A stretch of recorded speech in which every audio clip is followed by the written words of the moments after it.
Welcome back to another episode of Around the 412. I'm Tyler, and with me, as always, is my co-host, Smitty. Shout out to the official sponsor, Prime Hydration of the Around the 412. What, you looking for a Prime? You got a Can you Prime see in the it right background? there, or no? Yeah. Can you see Yeah, I can see it. I can see him. Yeah. Prime Hydration. Just official sponsor of Around the 412. Also, go check us out on social media, Twitter, Instagram, TikTok, YouTube. We're on it all. Go follow us, go subscribe to us. We're posting lots of stuff. We're trying to get our watch time up, trying to get the subscribers up. Listen, we're trying to get these numbers. Let's just be honest with the people. We want the watch time. we want the watch time. All right, we are an open book. We're 100% clear. This is what we want, but you guys are what can help us get there. And also, going to keep pushing it. The Isla Keen Future Fund is linked in the description of every show that we've done since October. Unfortunately, Isla lost her father back in October, but we can help alleviate the financial burden that comes with that. And so there's a GoFundMe that was set up to help her future, and we've linked it in all the descriptions of every show on the listening platforms and on YouTube. So go continue to check that out and share that if you can, to just get as many eyeballs on it as well. And Smitty told me right before we recorded that he has another GoFundMe that we're going to link in this week's show as well. Yeah, I will get to that. I want to mention one more thing though, because this goes along with Dalton. We're going to be having a golf outing for Dalton on May 13th. So the stuff is going to continue. The information will continue to come out about it, but I know for sure May 13th, Blackhawk Golf Course, and I believe it's going to be at 2 p.m. So are you going to golf? That's just no, absolutely not. But that's the best part. I've seen you swing a golf club before, and yes, I'm not going to. How do I put this? Stiff. That's the word I'll use. That was the very first swing that I took. It did get progressively better throughout the night there at Top Golf, but that was very bad. I am not a golfer. It's not my thing. If this were, softball, flag right now. Football, yeah. I'm not a boxer. Yeah. I never said I was a boxer.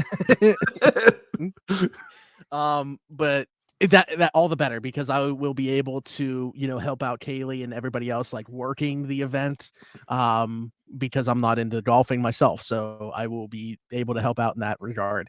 But yes, Blackhawk Golf Course, May 13th, 2 p.m. as of right now, but an official flyer will be put out hopefully very soon. And you can hit me up to find out more information about it. We got less than 3 months until that. So all proceeds will go to the Caring Place in Pittsburgh. Obviously, like that's something that means something to them. So very happy to be a part of that. And then, yes, you mentioned there was another GoFundMe. This just came across to me yesterday. One of my mom's friends who also works within the Central Valley School District. There's a family at Beaver, and that's why I asked Tyler if he knew them, because that's where he went to school. Amy LeMasters, who is a mother of 4 daughters, has stage 4 breast cancer, and a GoFundMe was set up by her husband, Will, that's already raised close to $27,000 within just one day. So obviously great there. 4 girls. I don't believe any of them are like close to Tyler and I in age. Looking at the picture on here, they're all younger, but I mean, it's just obviously heartbreaking. Very easy to put yourself in that position. Obviously, Tyler and I are very lucky enough that we have never been in that position.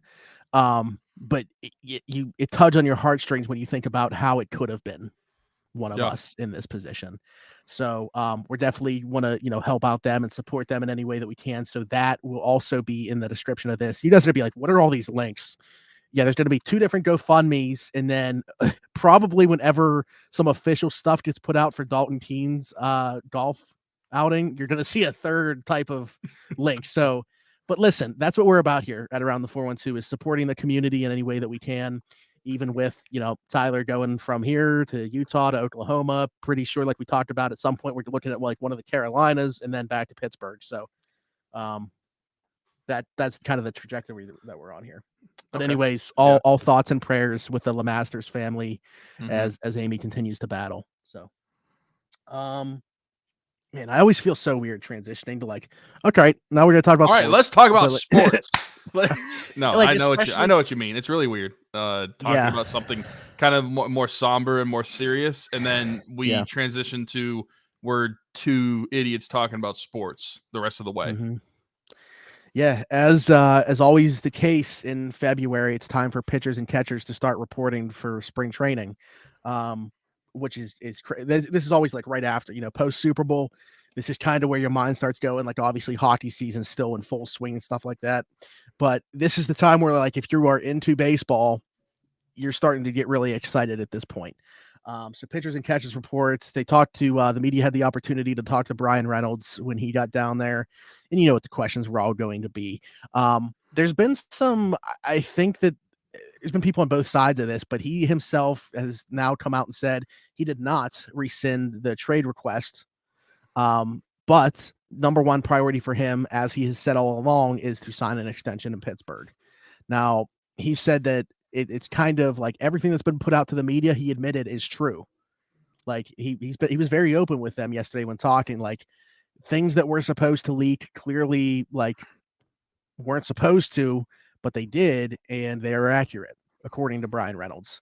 So whatever that offer was to him that would have made him, the highest paid Pirate, surpassing T. Brian Hayes $70 million, which who knows what that is still lower than what he is looking for, which is probably more like in the $100+ million range. And it's probably a difference in years, I would assume as well. Yeah. So who knows exactly on that, but I appreciate the openness in which Bryan Reynolds spoke with. And I still, going back to conversations that we have, I think it would be very dumb, for lack of a better word, to be worried at all about him, like not wanting to be here and like it's showing on the field. Like I think you're going to get his best effort night in and night out, even with a trade request.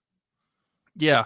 And Bryan Reynolds could have taken the route of, I'm just going to give the very basic PR answers, like the PR training answers. Like, I'm not really going to be too open about it. I'll answer the questions, but I'm not going to directly say what I'm thinking. But he didn't do that, and I respect him a lot for that. And granted, I don't blame him for, one, asking for a trade. I don't think any Pirates fan can really get behind like him that being wrong. I think that everyone understands why he would do that. But at the same time, if it's true that he wants, say, an extension in Pittsburgh, then I think that that's the case as well. And I don't understand what the holdup is from the Pittsburgh side of things. I mean, I understand why, just because I know the organization, but from an like outside looking in, like what's the holdup on wanting to extend this guy? And I understand they're probably just going to get as much service time as they can out of him and then trade him whenever he has the highest value. But, some of these guys, like we've said before on the show when we talked about baseball, eventually you're going to have to pay some people. And I mean, you saw it with the last kind of era of the Pirates like regime, whenever we had Kutch and we had like Marte and Polanco, like all three of those guys got extensions. And they were long extensions. So I just don't understand what the difference is for like that era to now. What like when it comes and we saw Brian Hayes get an extension, but whenever you see guys like Bryan Reynolds not getting an extension, I mean he got the contract reworked. He got a pay raise essentially for a couple years, but it wasn't necessarily an extension. What's the holdup on a guy like that being able to get an extension? Because you're going to want to please these guys to keep them around, but also you have to be able to build your ball club somehow if you want to maintain like competitiveness or get to the point where you can even have competitiveness. We haven't really seen that since, I mean, technically 2018, where they did have a winning season, but I'll just go back to 2015 for lack of a better purpose. But we haven't seen that in a while, and we extended those guys. I just wonder what's the holdup in trying to extend guys like this. Like I would feel like you have a guy like Hayes get extended. Eventually, you're going to see O'Neal Cruz get extended. What's the holdup with Bryan Reynolds right now? Yeah. I mean, I understand we're only in year two of Cruz, but eventually you would think that would happen, and because you have to have a core built around something if you want to go into the postseason. You're not really going to have a team most of the time that doesn't have a core group of guys, and you should reward that core group of guys.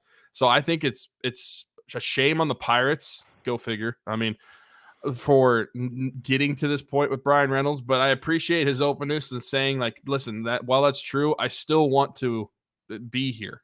If that's what it takes is getting an extension for him to not worry about being traded, then I think the Pirates should do it. But I don't think we're going to get to that point, to be honest.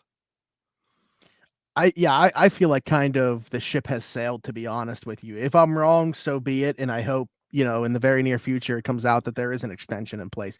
I just think that it should have already have happened, because now we're at the point where, like, I would still want him to get extended, but I'd be looking at it like, does the timeline match up for most of this contract because of his age compared to, like, you shouldn't be picking between the guys, in my opinion, because they can obviously pay both.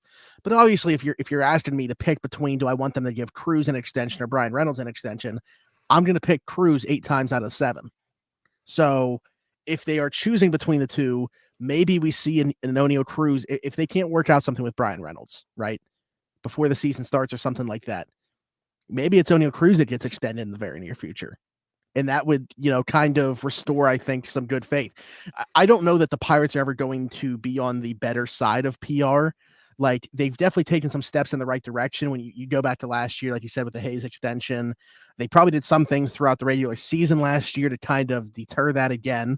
But then they've added talent to the major league level this offseason. Bringing Andrew McCutchen back, obviously, is going to do what it's going to do.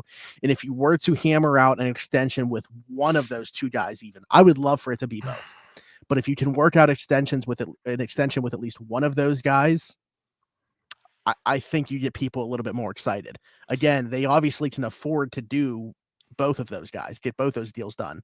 I think at this point, though, maybe they're looking at it like Bryan Reynolds' timeline doesn't match the Pittsburgh Pirates timeline. The thing, we don't even know what the Pittsburgh Pirates timeline is, though. I know, yeah. It's so tough because we've talked about, honestly, since 2019, 2020, like, okay, when are we going to be competing again? We were talking like 2023, we're going to be hopefully competitive again. Well, that's this season. And then we were talking about that 3 years ago. Now we're talking, okay, how many more years until we're competitive again? I mean, we're kind of on this cycle of not competitive, but we should technically be on the upswing, looking at the cycle of a small market team of you have to win while you can, and then you have to lose for a while. We should be on the upswing. I don't know when the Pirates, are we on the upswing? Was the last year kind of the start of the upswing, and we're going to improve on this year? I hope so. But I wanted to talk about 2 points that you were just kind of mentioning. So one, I think this year the Pirates essentially, in terms of PR for the team, are playing with house money because they brought back Andrew McCutchen. I think at least for the casual fan, it does not matter if the Pirates lose 120 games, but they're going to hear McCutchen's name announced whenever they go to PNC Park and go to games, and that's what's going to matter to them. They're not going to matter. Look at how social media was today with Andrew McCutchen just showing up at spring training. I mean, they put out a bunch of content of him just like walking through the facility, hanging out with Key Bryan. Like, yeah, they're believe me, I know, already. And that's why I think that this season they're just playing with house money for the casual fan. Obviously, diehard fans are going to feel different. Listen, I love having Kutch back, but I also want the team to win, and it gets really hard to watch when they're not. But as for the casual viewer, the game goer, they're going to be in a good position PR wise, just because you're going to hear that guy's name, and you're going to hear that guy's name in a Pittsburgh uniform again, not on the opposing side again.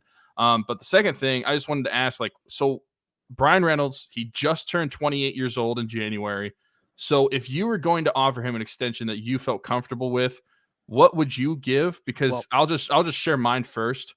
Okay. I would probably, my max would probably want to, I mean, let me say, I would probably ideally give him like a 5-year deal, but I think that my max would be 6-year deals that would take him to like 34 years old.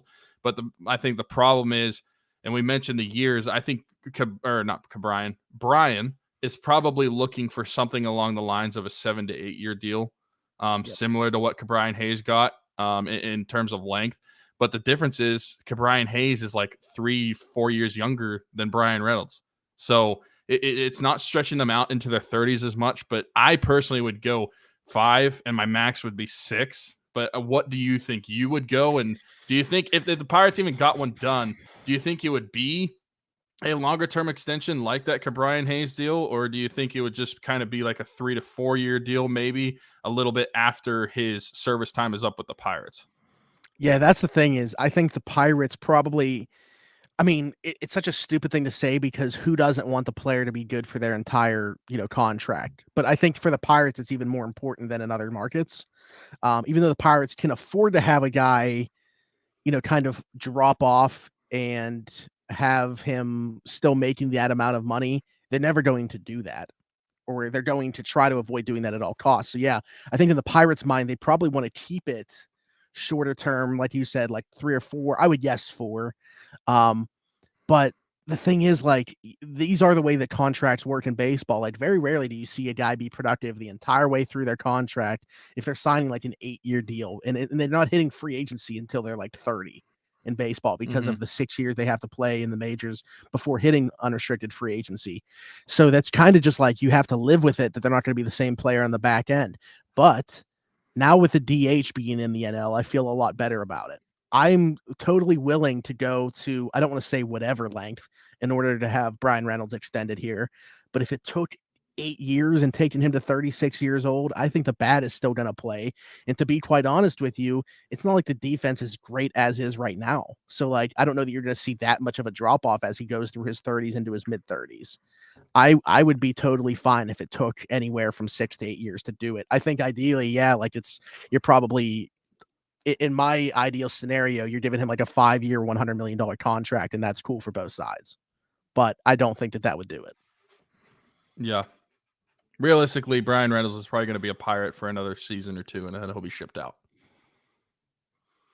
Yeah, and I mean, there's varying opinions on that, and I know that I have all the respect in the world for people that cover the team and people that write about the team and all that cover it a lot more closely than we do. But just with my perception from what I see, it's very hard for me to envision Bryan Reynolds' long-term future being in Pittsburgh. So that's kind of where I'm at with it. Yeah, I mean he's eaten up 4 years of his service time, so he has 2 seasons left under his arbitration years. So I mean, well, his arbitration years were bought out. Excuse me. He just has 2 years left in Pittsburgh. So I think if he's not traded this upcoming off season, because I think he'll play out the entire season this year, unless the team Okay. is doing so poorly, but he's doing well enough that they actually get a good haul for him at the trade deadline. But I would just imagine that he plays out this season and then they look to trade him next offseason. I just don't see an extended deal getting done. If it was going to happen, it would have happened before last season. Instead of that 2-year where they bought out at arbitration years, they would have bought out the arbitration years and given an extension on top of that. I don't know why they didn't. Yeah, I took that happening as like a sign of good faith. Like I fully expected an extension to come like shortly after that. I thought it was just kind of like, hey, we want to get something long term done with you, but here's this for now while we work on that.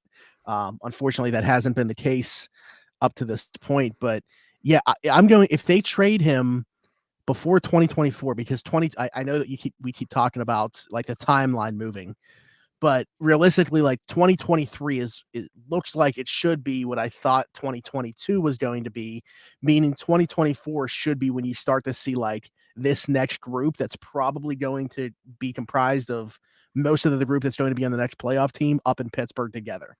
Like Andy Okay, Rodriguez so this should is be our up this is here. our 2012-ish. Yeah, basically. If we're relating yeah. it to the last, like where we got to the postseason, Mm-hmm. you could start this. The upswing started in 2011, it continued in 2012, and we finally got there in 2013. So like this year, I think you saw sparks, but they didn't put it all together. Or I guess this last season. This season, you'd expect them to put more of it together. I mean, in 2012 at the All-Star break, they were in first place, and then they choked. Mm-hmm. They were good for half a season 2011 too. But what I was saying is if they were to trade him right before going into the 2024 season with what it looks like with going in before that window of contention, I'm going to be very upset that they just didn't move him in like 2021 when he probably had his highest value. Or in the offseason of 2019. Well, yeah, I mean, that would have been wild, but yeah. Coming up as a rookie and just, yeah. Hey, we liked what we saw for, coming up he came up pretty early because of that Marte injury. Yeah. He was. I mean, everybody was excited about Cole Tucker coming up. They came up together. Yeah, because he was 24 And, when he came up, and then he stayed up here, and then mm-hmm. he was contending for a batting title towards the end of the season. Yep. All right, let's move on and talk about JJ Watt's favorite football team, the Pittsburgh Steelers. That was an awesome conversation that we had last week, and I think some people, Sarge was like, I thought he looked at the title and he's like, "There's no way that you guys actually got JJ Watt to come on for a couple minutes, right?" No, but I want to start actually talking about John Mitchell, who's kind of like an unsung guy within the Pittsburgh Steelers organization. 29 years in Pittsburgh. He retired this past week. Just think about 29 years with the organization. Think about how many things he's been there, how many players he's coached, the things that he's seen within that organization. Just awesome. He was with Carr, obviously Tomlin kept him on board. Some great players that he coached. A ton of players give him a ton of credit for their careers. And yeah, it's just one of those things. It's like you don't necessarily think of him right away when it comes to the Pittsburgh Steelers, but a guy that spent that much time there, it's going to obviously feel very different for the other people in that building, not having him when they go back to Latrobe. Yeah, I mean, a great career. He went to 4 Super Bowls as a part of the staff, believe it or not. Mm-hmm. And, and I think he was with Belichick before he joined the Steelers. Oh, was he? Was he in Cleveland? Yeah, I believe so. Okay. I mean, that's a Belichick to Coward to Tomlin. That's a pretty great succession, if you ask me. But yeah, I mean, being with with one organization for so long, if they're going to keep you around, and granted, the Steelers keep a lot of people around, but if they keep you around for that long, you had to have made a pretty big impact. So, I mean, kudos to him. I hope he enjoys retirement, and coaches are not going to be easy to replace, and so I'm sure they'll have a tough time. What? Time out. We got this guy is so much more than what we are making it seem. Did you know? Okay, so I'm just reading about him a little bit here. Okay, he was the first African American to play football at Alabama. Oh, really? I mean, that's crazy. Yeah. And then in his second year at the program, page? Yeah. With his second year at the program, he was the co-captain. So obviously, then he was the first African American co-captain in school history. And then he was the first black assistant coach on staff. Yeah. I mean, this guy the youngest coach to ever be hired at Alabama.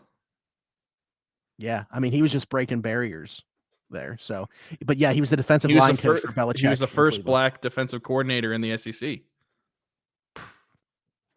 Okay, we really snubbed talking about you, John Mitchell. Yeah. I'm sorry. I mean, listen. Like I was saying, I know how important he was to the Steelers organization, but there was so much that happened before he got here that is insane. Yeah. He was under Bear Bryant and Lou Holtz in college. Mm-hmm. Bill Belichick, Bill Cowher, and Mike Tomlin in the pros. I mean, those 5. If those are your head coaches that you're under in your entire coaching career, that's got to be the best coaching umbrella that you could ever have. Bear Bryant and Lou Holtz in college, Belichick, Cowher, Mike Tomlin. Yep. That's nuts. That's actually nuts. Oh man, That's awesome. Well, I'm sorry we didn't really lay it on more. We had to go to your Wikipedia page to find out more, but you were an amazing guy. Yeah, that's awesome. Sure. So shout out to him. Just at this point, get to enjoy his family and the fruits of his labor. So shout out to John Mitchell. I'll save this Super Bowl thing for last. I want to. You said you had no clue about this happening. You must have missed it on Twitter. But a Fox Sports radio host brought up the idea of Derek Carr for the Steelers, saying that he felt quarterback was like one of the very few pieces the Steelers needed to get to a level of contention, because he does not at all see it with Kenny Pickett. What is your thought on that? I don't understand this. First off, this kind of plays into the stigma that I have talked about several times on this show, where if you are not an all-pro quarterback in your first season, people already want to move on from you. I mean, if you watch Kenny, and granted, I'm sure a lot of these people didn't watch every single Steelers game, but They if look you at the watch box score. Kenny, you look at the box score, but you didn't see the confidence. You didn't see the progression from that first Jets game to the last game of the season. I mean, the back half of the season, Kenny got the turnovers down, and you could see the confidence in him. The offense was running better through Kenny, and then those last couple games with the Raiders and the Ravens, those basically last minute touchdowns, then the last 2-minute drives to take the lead. You didn't watch all that happen if you really think that Kenny Pickett doesn't have it. Now, is Kenny Pickett the long-term answer? Who knows? We still don't know that after year one. But Right. to think that quarterback and that they should go after Derek Carr is the Steelers' biggest need is to me insane. Because as of right now, at least the bare minimum, you have a quarterback going into next season that you have the confidence to run your offense. Now you need to build around that quarterback. I don't know how anybody deal. on a rookie deal. Why would you bring in somebody, a veteran? $40 million. Yeah, it makes absolutely no sense. No sense to me. Listen, and I've liked Derek Carr over his career. I think he's been very underrated over his career. But why would you do that? Especially because I feel like if you bring in Derek Carr, and don't get me wrong, I was just talking about how Derek Carr is underrated. You bring him in, you're just basically going into another quarterback battle into the next season. Why would the Steelers want to get back into that situation? It makes absolutely no sense. That's a joke. He doesn't look at what the Steelers have. And honestly, I get it. Not every national media member is going to be a fan of every team that knows everything about every team and really dive deep into all of it. But, it's really a joke if you look at the Steelers and say, yeah, quarterback is still the main thing they need to work on. It's a joke. Yeah, the first round pick last year, forget about him. We need to sign this guy for $40 million a year. I'll take it a step further, and I won't even give him the benefit of having any idea about the Steelers situation at all. What I think this is just, it's a tweet. It's a social media take that he knows is going to get a ton of engagement once it's out there. And that's why it was put out there. The Pittsburgh Steelers, very, very easy fan base to get riled up on an opinion. I don't know if you're aware of that. So, put this thought out there. Let's put it off into social media and see how it goes. There is no such thing, because people know this guy's name now that didn't know who he was. I can't say anything because I literally just ranted about him for a few minutes. I literally played into it. This guy gets no interaction on Twitter. I looked at his timeline. This was a fantastic way of getting people to know his name that didn't know it before. I don't think it was predicated on anything. I'm not giving him the benefit of the doubt of it being a bad take. I think it was a social media take. Yeah, and I played right into his hand for a couple minutes. I mean, I could be wrong. I could be the one that's wrong. Maybe he genuinely does believe this. I have. Well, I should have let you go first. That way, I wouldn't have ranted about it. But you might be right. I do not know. We should try to get this guy on, and then just boot him as soon as he starts talking. Well, what did oh man, what did Adam Sheen? What was he called by Joey Molinaro on our show?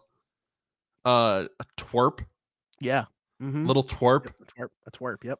Yeah, this guy's being a twerp right now. Yeah. I don't know. His profile picture is Aaron Rodgers in a Jets jersey. So tells you the type of guy that we're working with here. Okay. Yeah. Makes sense. But yeah, I mean, it's not happening. Just stupid to even bring up, from a Steelers perspective. But I was just curious how you felt about it, to see if your opinion aligned with mine. I don't think that there's like any even credence to his take. I legitimately think it was just put out there for engagement. There's no credence. If they bring in a veteran quarterback, which they very might do, it's not going to be Derek Carr or anybody that's even going to be remotely competitive for a starting spot. It's going to be a backup. a Josh Dobbs reunion could make sense. Yeah, Yeah, I mean, there's no world where bringing in another starting quarterback to the Steelers is going to make any sense. And is this guy has me stuttering. In his scenario, are they cutting Mitch Trubisky? oh yeah, Like, yeah. like Mhm. that's because you'd have to if that's the case. But yeah, it's a stupid take. You're probably right. It's just for media traction because Steeler fans like myself get really riled up about that. Also, shout out to whoever guy was at the Admiral Tag Agency today where I work in Tulsa, Oklahoma. Had a big leather jacket on that was all Steelers, and he had the Super Bowl. It was like a huge jacket. He said it cost $600. Had a Steelers helmet emblem on the chest. He had various Super Bowls patches down the sleeves. It was really cool to see. But yeah, shout out to that random Steeler fan I saw at work today. And I don't know if I lost Smitty. If we did, that's not good. But especially because he has the notes that we were going off of. But the next thing we were going to talk about was the Super Bowl, and Smitty's gone. So I have internet. So let's talk about the Super Bowl. Kansas City beats Philadelphia in probably one of the best Super Bowls that I've seen from start to finish in my lifetime. I think that game was really entertaining for honestly the entire game. And I get it, the call at the end, bad timing, but I have my own takes on that. But really start to finish, I think that was a really fun game to watch. Philadelphia came out hot. Looked like they could run away with it early. Looked like they did in several games this postseason run. But then Kansas City is able to come back, and the defense is able to hold up Philadelphia more, and they're able to get things going. But what I really thought the story of the Super Bowl was was not the officiating, not that call, and not really a anything to do with either of the offenses. I think for 4 quarters, Kansas City's defense outplayed the Eagles' defense. The Eagles' defense won the first quarter, but after that, I thought Kansas City's defense played much better. And I think that one of the things that really hurt them, what the Eagles, speaking of, was that fumble recovery for a touchdown. Because you got to think, you're on a roll right now. You could go up 21-7 if they drive down and score. But let's say they didn't, and they only went up 17-7. Instead, you fumble the ball, you have a turnover, and that's a 10 to 14 point swing, whether you want to look at whether they got a field goal or if they got a touchdown. That to me was the biggest turning point in the game. I think that you look at that, and that gave Kansas City life. From then on out, like for the rest of the game, Kansas City had a spark every single time they were on the field, whether that was offense or defensively. But prior to that, it was all Philadelphia early on. And what I think the main difference was that gave them hope, because if Philadelphia went down and they went up either 17-7 or 21-7, I'm not sure that Kansas City, now granted, I'm not going to ever doubt Patrick Mahomes. He's the best quarterback in the game. But I don't want to say for certain that Kansas City is going to be able to come back from that, just based off of things that we had seen prior weeks with Philadelphia, where they just get on a roll and they don't stop. They just start blowing these teams out. And you kind of started to see that could be potentially mimicking itself in the Super Bowl against these Kansas City Chiefs. But that fumble recovery for a touchdown to me was the turning point in the game. That gave Kansas City life. It gave Kansas City hope. And I think that is honestly the main reason. And there's several reasons why Kansas City won the Super Bowl. But to me, that is the main reason why they were able to come back and win that Super Bowl. The call itself, listen, okay, let's move on to the call. And everybody knows the call I'm talking about. It's the holding call on James Bradbury on Juju Smith-Schuster. Is it an ill-timed call? if you're a Philadelphia Eagles fan, absolutely. That sucks that was called then, but in my opinion, and granted Smitty's not in here right now, so he can't really state his opinion on it, it should have been called. I know that I'm going to continue talking to my point because Smitty just joined back. So I've been talking about the Super Bowl and what a great show. What a great show. Yeah, Smitty left for a while, but don't worry, I just continue talking about the Super Bowl. So I was about to go start talking about that holding call. Okay. I'll just back up a little bit now that you're back, and we'll get your thoughts on things. I basically went over the Super Bowl. I mean, Kansas City, they beat Philly. And I said that I thought this was one of, like, from start to finish, one of the best, like one of the most entertaining Super Bowls I've had in my lifetime, that I genuinely enjoyed, like, watching the game, especially because I didn't really have a dog in the fight. Like, there wasn't a clear team that it's like, I don't like this team, I don't want them to win. I just thought it was a very enjoyable Super Bowl from start to finish. And I thought that what I said to me was the biggest, like, story of it was not how good the defenses were and nothing with not how good the offenses were and nothing with the officials. It's that for 3 of the 4 quarters, the Kansas City's defense was better than the Eagles. So the first, like, quarter and a half, I thought the Eagles defense was better than Kansas City's. But once the turnover happened where Jalen Hurts fumbled the ball and they got the strip sack for a touchdown, to me, that was the turning point in the game, which I talked about just a couple minutes ago. But I looked at that as, and granted, I know a lot of people are talking about that holding call and the timing of it and everything. But if you want to talk about a play that changes the Super Bowl and a play that not necessarily lost them the Super Bowl, but changed the whole dynamic of the game, it was that fumble recovery for a touchdown with Kansas City. Because you think you're up 14-7 at that point, you're driving again, and then you do that, and you could have turned what could have been a 10 to 14 point swing, whether they would have driven down and got either a field goal or a touchdown. And at worst, you're punting the ball and you're getting better field position for your defense.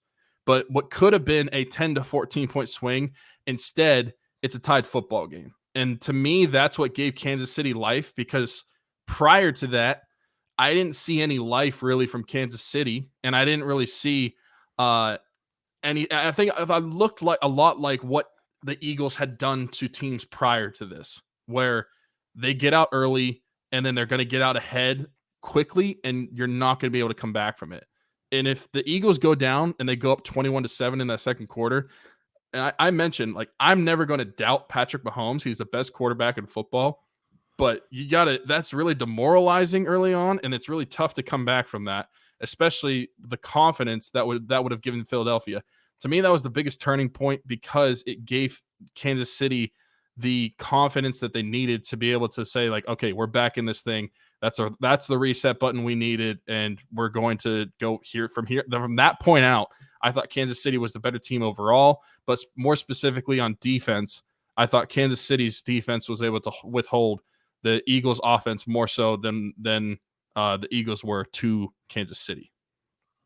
Yeah, I mean, the Eagles' bread and butter is the trenches, and they didn't have a single sack in this football game. They weren't able to get anywhere near Patrick Mahomes on that bad ankle. The only time that, he goes out to scramble and someone kind of lands on it, obviously, like, that was pretty highly talked about because it was like right before halftime. And then he comes out in the second half and, like, doesn't have a hobble at all, just like adrenaline. And, like, he's been pretty open about, like, when he had gotten, like, shots in the past. He said there wasn't a single shot. Like, he didn't take a shot of anything. Like, I don't know what they did during halftime. It was pills. It worked. Whatever they did. Yeah. Whatever they did, it definitely worked. But I mean, yeah, I fully agree with everything that you're saying. Like, Kansas City's offense couldn't stay on the field early on. Like, they were getting dominated in time of possession. Philly was having these long drives ending with points every single time. Kansas City's offense couldn't get on the field. And then they did in the second half. And that's how, like, even though Mahomes looked so impressive, that's how he still ended up throwing for less than 200 yards. He wasn't on the field for the first half.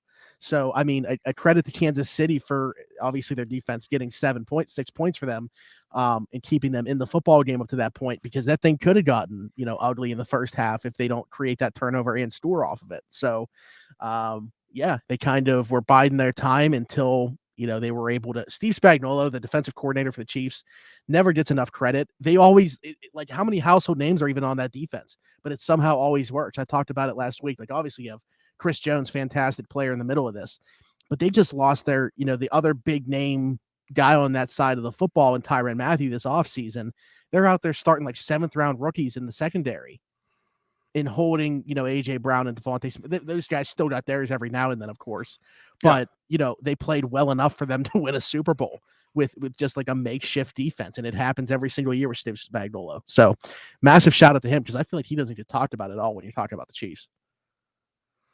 No, yeah, it was honestly a really good effort, more specifically in the second half. Like I said, the first half, for a quarter and a half of it, the Eagles dominated, and they were about to honestly give like a death blow if they would have gone down and scored again. To me, that's just kind of the vibe that the game was giving at that point.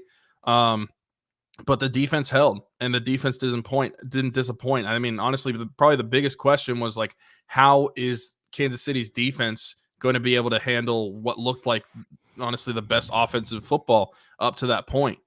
They did really well overall. I think that when you look at the teams, it was clear to me that the Eagles on both sides of the ball were elite, and the Kansas City offense was elite, but the defense, I just felt like, had a lot of questions on it, but they were able to do just enough to be able to get the Super Bowl.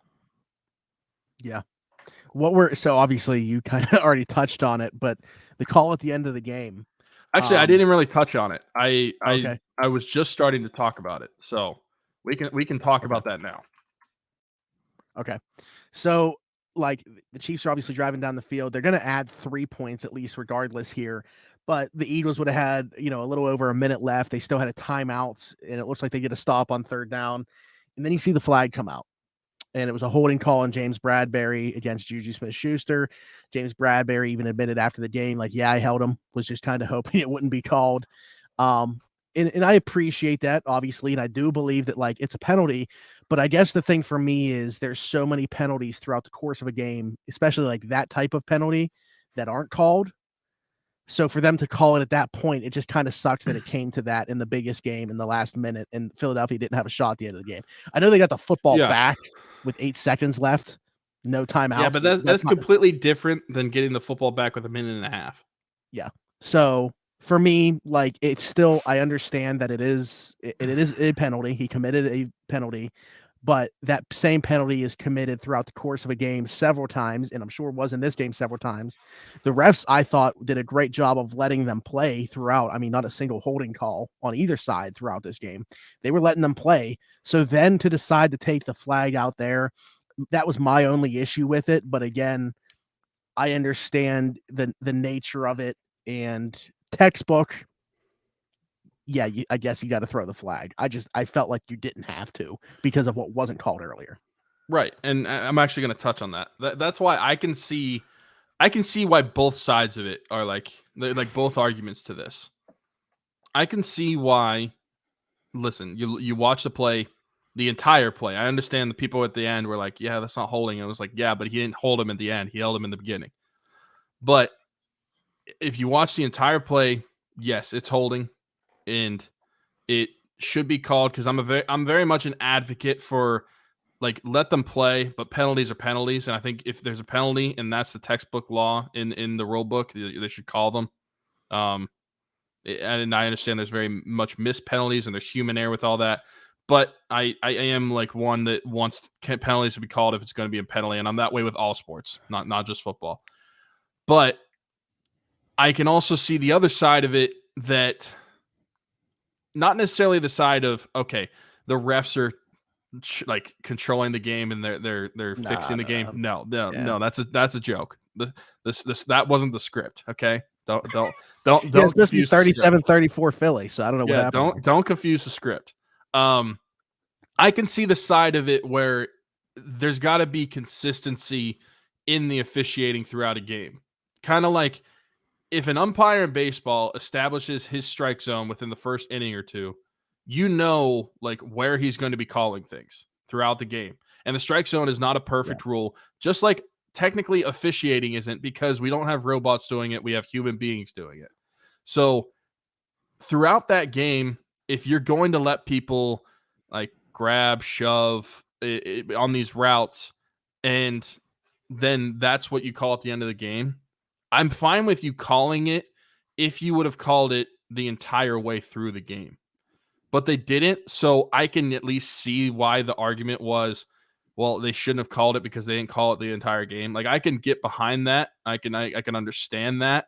I still think that it should have been called just because it technically was a penalty. It's just poor timing, honestly, more than anything. But to me, that's not what killed the Eagles. Obviously, that killed all their clock, and they didn't really have a chance to actually tie the game and go to overtime.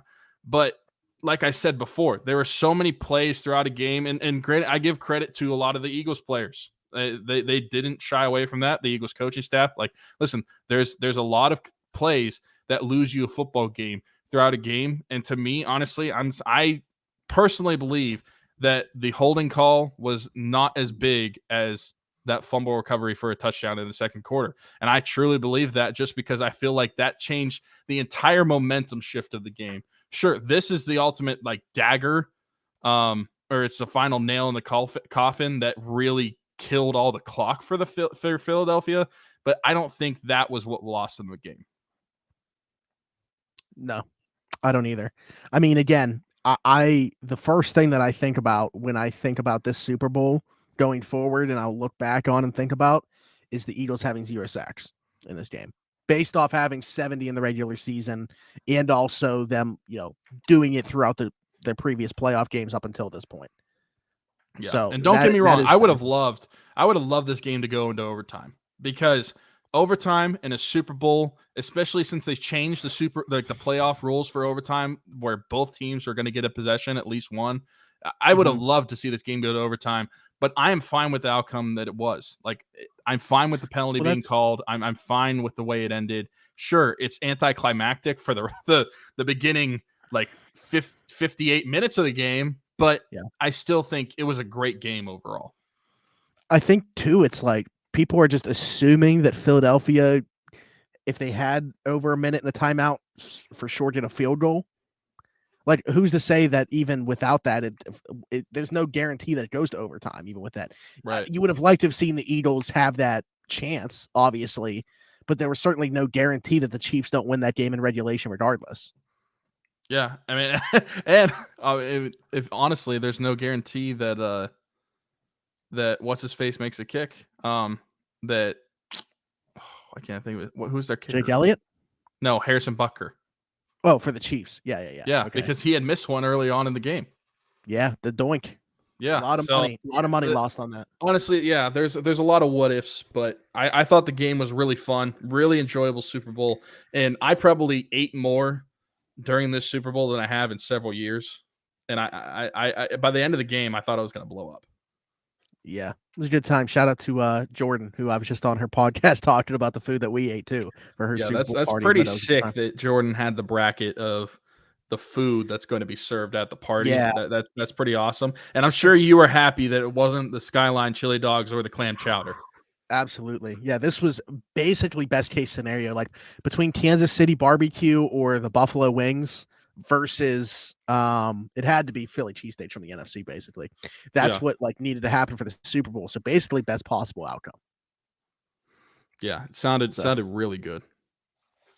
Yeah, we were joking around talking on there. Well, we are going to do something, like we're going to have like what could have been food that she wants to do, 2 other teams, like one from each side, and it's not going to be Skyline chili and chowder, don't worry. But also I was joking around and said we should do one for March Madness. So 68 different foods at the beginning of the bracket. Oh my god. Well, I'll ask you, since we're talking about it on there, what do you think would be Pittsburgh's? For Pitt? Yeah. Well, here's the thing. Because I think March Madness is tough because you kind of have to go beyond just dishes and you have to go towards like restaurants. Okay. Well, I thought you were going to say you have, because there's going to be multiple teams from like different states So you really have to own in on too. that area specifically. Yeah. Yeah. So you either have to hone in on the area if it's known for a dish, or you have to go to like a specific restaurant. I mean, to me, Eddie said the same actually. Oh, did he? We'll see what you say here, but he said it had to be like a specific place in Pittsburgh that iconic, but they weren't able to save it. So, well, okay, then he's talking about the O. Yep. But current restaurants for Pitt, if you're going restaurant, I'd probably have to say, like, even though it's there's better sandwiches, to be honest, but you'd probably just have to say Permanis because of you said there's never mind. I thought I knew where you were going, but I misheard. No, I didn't. I wasn't going to say Pepe's. You know I prefer Pepe's. No. You know I prefer Pepe's, but and don't get me wrong, I love Permanis too, but I feel like it has to be that just for the notoriety of the name.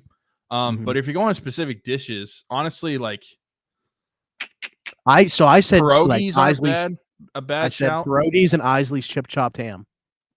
I don't know if you've ever had halushki. That could also be. I know you've never had halushki. I don't even know why. I've tasted it. I don't like it. I've tasted it. But that's a very Pittsburgh thing. Yeah. So, Turner's tea, the drink. Turner's tea. You could just chug icy light. There you go. Oh, mango specifically. Yeah, but it's not summertime. Now we're talking. It's spring. Might be warm enough. Spring. Let me look at the temperature in Pittsburgh right now. No. I'm saying when March gets here for March Madness, for Pitt. Well, March, April, like by the end of the tournament, that time of year is whenever you wake up and it's like 40, and then by noon it's 75, and then by 6 p.m. it's 30 degrees. It's awesome. Yeah. Hanks here will be opening. Yeah.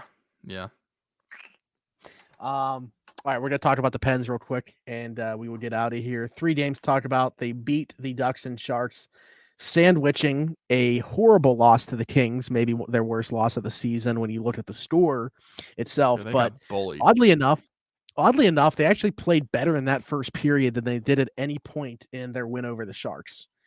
Casey DeSmith just came to play against the Sharks, so that's why they were able to win that hockey game.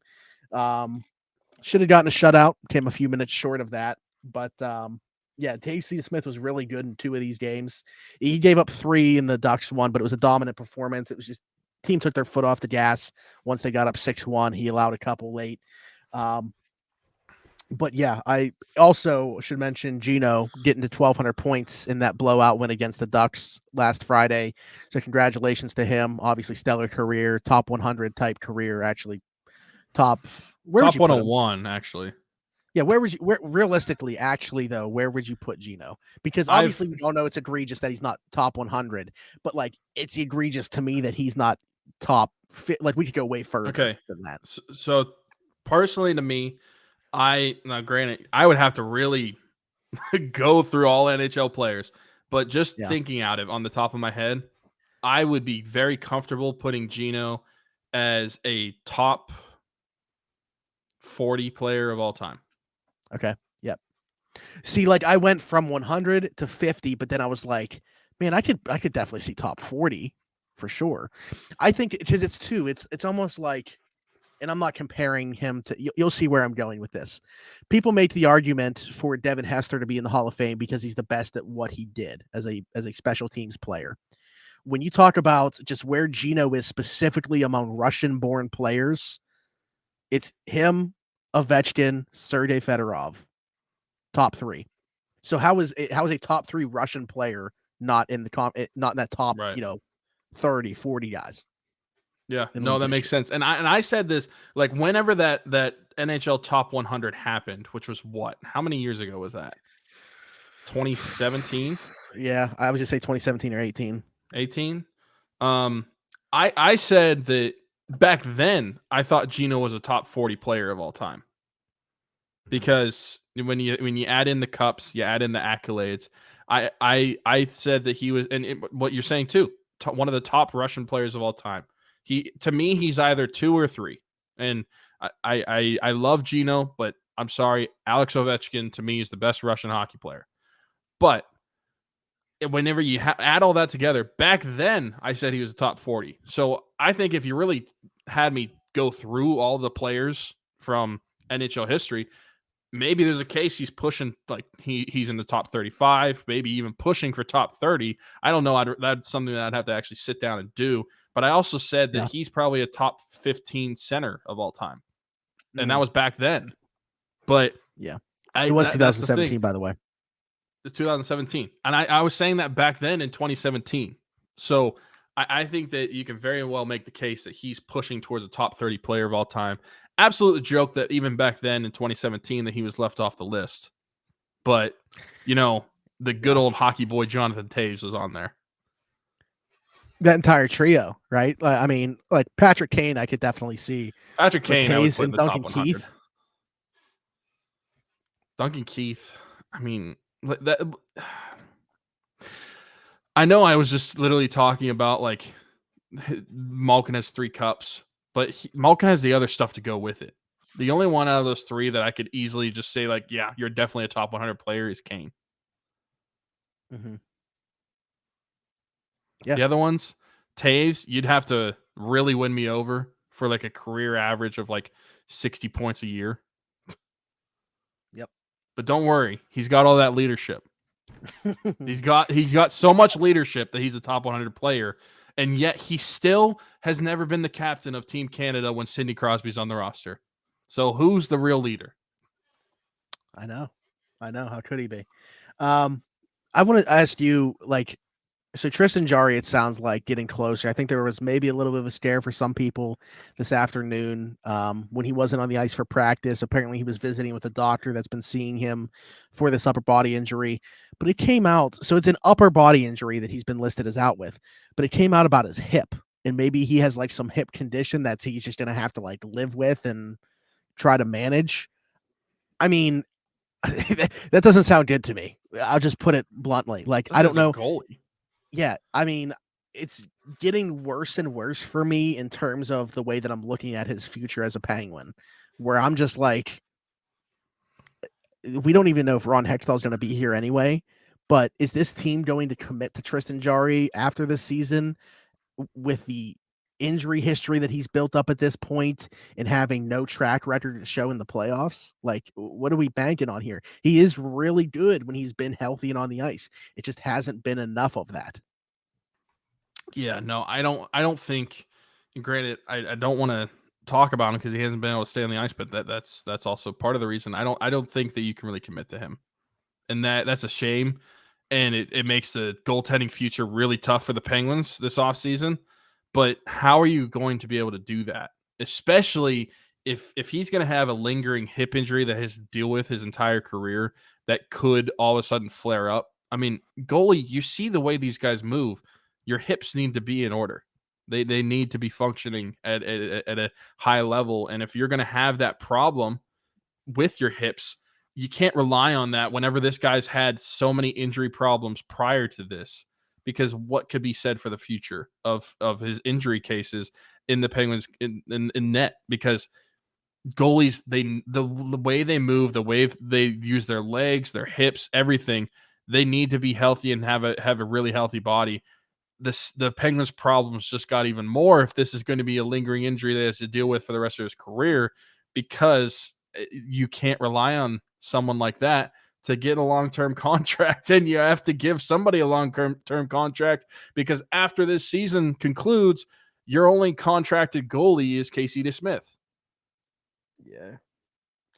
Yeah. It kind of to me makes the interest in Thatcher Demko make more sense, because you're not looking at it as a short-term thing. Maybe they were looking at it like, okay, we get Thatcher Demko, that 100% slams the door on a Tristan Jarry extension in Pittsburgh. We're moving forward with him. Yeah. And I mean, it's such a shame too, because I feel like Tristan Jarry is especially ever since that 2021 playoff debacle against the Islanders, I feel like he's really improved his game and showed a lot of people. I was so excited for him to play in the playoffs last season, and then he gets hurt again at the end of the year. Yeah. And that's the problem. He's shown that when he's on the ice, he can play, but he can't stay on the ice. And that's the biggest problem. Hip, what is he, 75? We talked about Lou Holtz. Uh, like, yeah, what other athletes have hip injuries? Like famous I ones. don't know. I don't know, to be honest. I almost said Gray Doden, but his was his knees. Yeah, I don't know. It just makes it more complicated for the Penguins and potentially Ron Hextall. I'm still waiting for LeBron to fire him, but Yeah, for sure. But speaking of Tristan Jarry, like we're talking about him in this light right now, but the team does need him. They need him to be available at least for the rest of this season. So Tua. hopefully he's back That's in who I the. was thinking of. Yeah, yeah. There you go. Yeah. I was sitting here like I didn't even get to football yet. Like for some reason, my mind went to basketball first. I was trying to think of an NBA player that had So hip did mine. issues. And for some reason, my mind went to like Kobe. I was like, no, he had like an Achilles injury. He's had other injuries, but he didn't have a hip injury. Yeah, yeah. Tua. I mean, he's had a lot more than that now. Right. Shout out to him. Hope he is able to stay on the field too. But yeah, in Tristan's case, it sounds like he's close. Maybe we see him in one of these back to backs this weekend. Well, hopefully, By the for the time, sake of himself, the team is playing better in front of him because right now they're averaging probably close to 40 shots a game given up. They're so weak yeah. in their own zone. They're so weak specifically Here's in the slot in front of the net. It doesn't matter if the score is still like 6-3 with the Ducks and like the Penguins won 3-1 with the Sharks. They're still giving up 40 shots. Opposing team. Yeah. It's an absolute joke. The actual defensive production that they're actually getting in front of their goalies. Now, granted, the goalies a lot of the times can be a problem and why they lose games, but this past little like West Coast stand, I would say that at least in like 2 of the games, goaltending was pretty solid, and the team in front of them was just giving up so many chances. Here's the thing too. It's like watching them, like you hear that, you automatically think about the sixth defenseman. I don't think it is even so much as them as it is the defense that you're getting from the forwards right now. Like they are not getting to their forecheck. I think life has been way too easy for opposing teams coming down in transition into their own end. Like the chances that they're allowing off the rush right now are ridiculous. And I can't fully blame, just the defenseman for that. I think that a lot of the defensive woes aren't on the specifically defenseman. And again, like Penguin fans will understand, like obviously forwards need to play defense too, and it just hasn't happened well enough. I'm not taking blame completely away from the sixth defenseman, but it's like when we're talking about upgrading somewhere, defense is like the last spot that I'd be looking at. Yet we keep hearing names like Jake McCabe being thrown around and stuff for this team. So or Luke Shen, and I look at this defense and I think that they even have guys that aren't playing right now that are serviceable. I don't know how you can ignore the bottom six or a backup goaltender to add in the area of defense right now. Yeah, as much as like individual players on the defense will sometimes bug me, I think the clear and glaring problem is the bottom 6 of the forwards. Obviously goaltender, but you're hoping Tristan Jarry comes back and has a healthy rest of the season.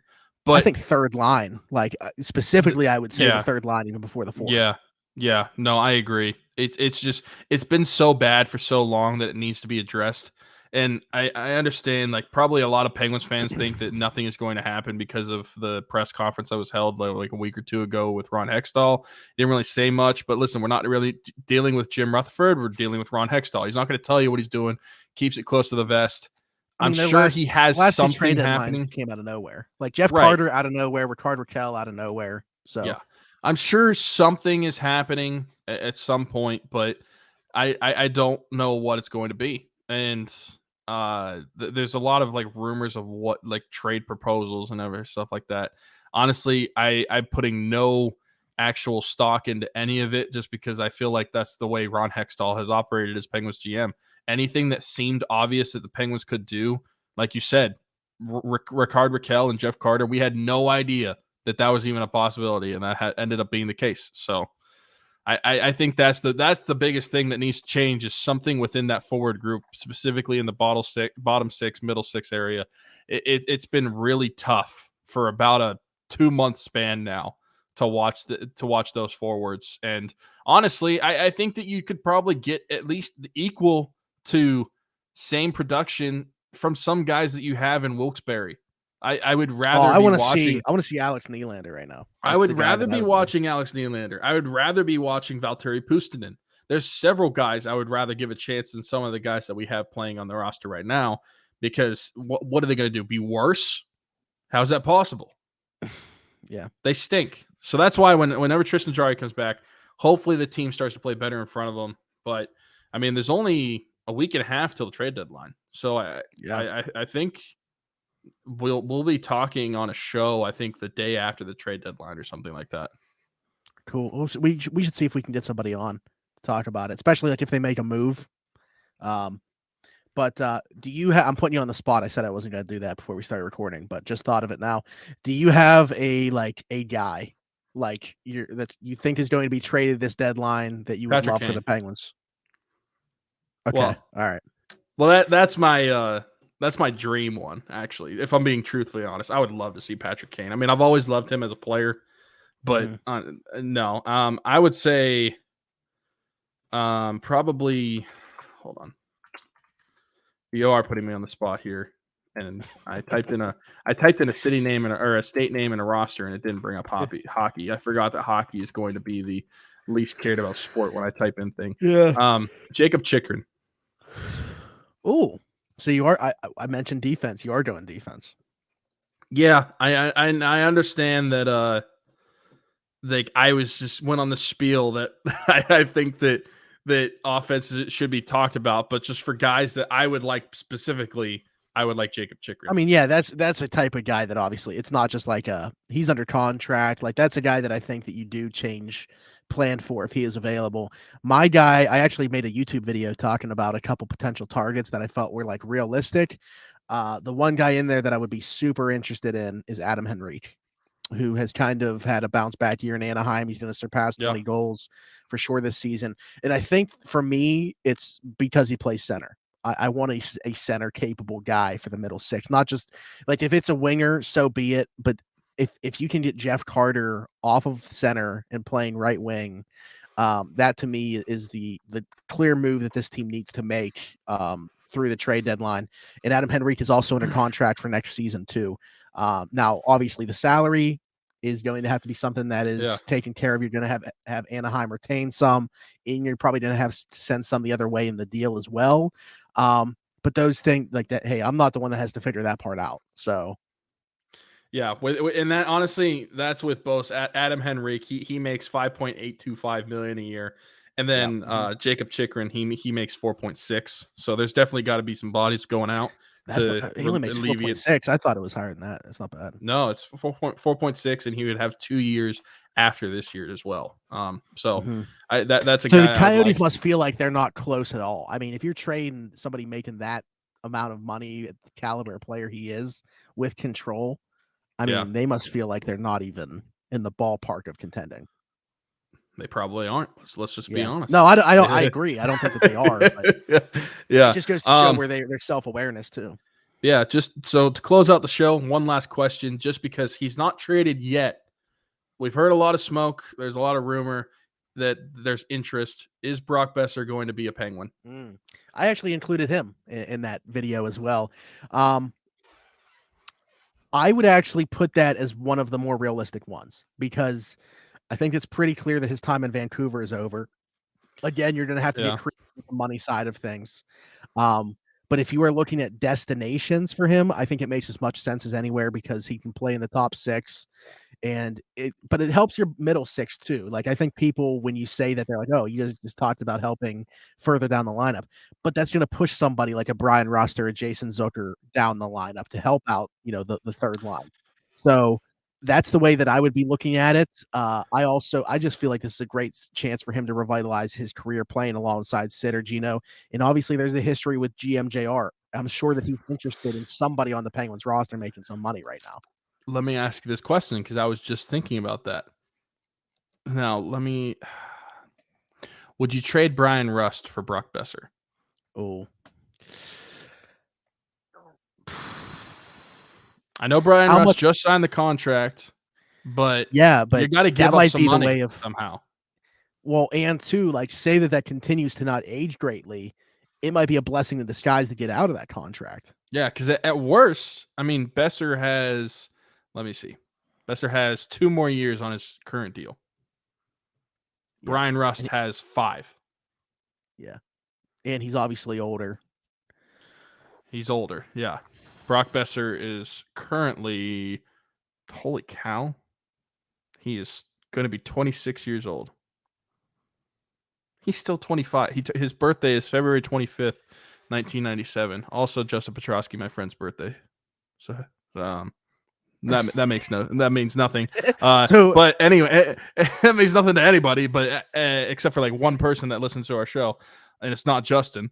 But he's only 25. For some reason I was expecting him to be like 27, 28, just because I've heard Brock Besser's name for so long. It seems like now. I mean, I feel the same way about Oli Mata. Shout out to new 2-year contract for him too, but he's still like relatively young. I think that I would say yes. Honestly, I would do it. I love Bryan Rust, friend of the show. But to get out of the current contract, to get someone, and granted, the money wise for 2 years is going to be higher, but I would get out of that to get that term off of the books. I was just thinking, like, on the off chance, say Bryan like just regularly has this in his podcast rotation. He's just listening to the show, and he's just like, "What are these guys talking about?" I was on their show. Like, I thought just on. That was like 2.5 years. I didn't mean to say just there. I was hoping you didn't catch that. No, it would have been just if you replied to us again. Yeah, it could have been. That's why we're trading him. But no, yeah, I'm with you. Just because I think age is probably the biggest factor there. I like we're in year 1, and not saying that Bryan won't turn it around, but this deal in its infancy is not looking great right now, and this would provide a way to get out of it. So Bryan Rust currently on the season has 33 points in 53 games. Brock Besser has 35 points in 47 games. So more points, less games. He's younger. Less term on his contract. It makes sense to me. So, yeah. And I wanted to ask that question now as opposed to next week, even though it's still before the deadline, just because he's currently still a Vancouver Canuck. He might not be by next week, so. Yeah. All right, but we've been droning on for too long. It would have been a little shorter if Smitty didn't get booted there, but it would have, yeah. All right. So we are going to get out of here again. Couple links for you guys to take a look at in the description of the show. The Isla Keen Fund, and also, and I'm a terrible person, Amy Lemasters. I knew it was Amy. I was like, what is the last name? Her GoFundMe as well, battling stage 4 breast cancer, mother of 4. So that is also in the description of this. And then, stay tuned. I'll talk about it weekly, but I want to provide updates for you guys in terms of the Dalton King golf outing as well, taking place on May 13th, 2 p.m. at Blackhawk Golf Course. So, the description of this show going to be super long, couple links, a lot of information for you guys to skim through. Also, relatively long. It's all good stuff. Yeah, it's all good stuff, unlike the show itself. That's true. But if you guys made it this far, can't thank you enough for watching or listening. Be sure to subscribe, leave us a like, hit that notification bell so you don't miss a single thing. Leave us a 5-star review if you're listening on another platform besides YouTube, and leave us a comment, let us know what you would like to see in the future.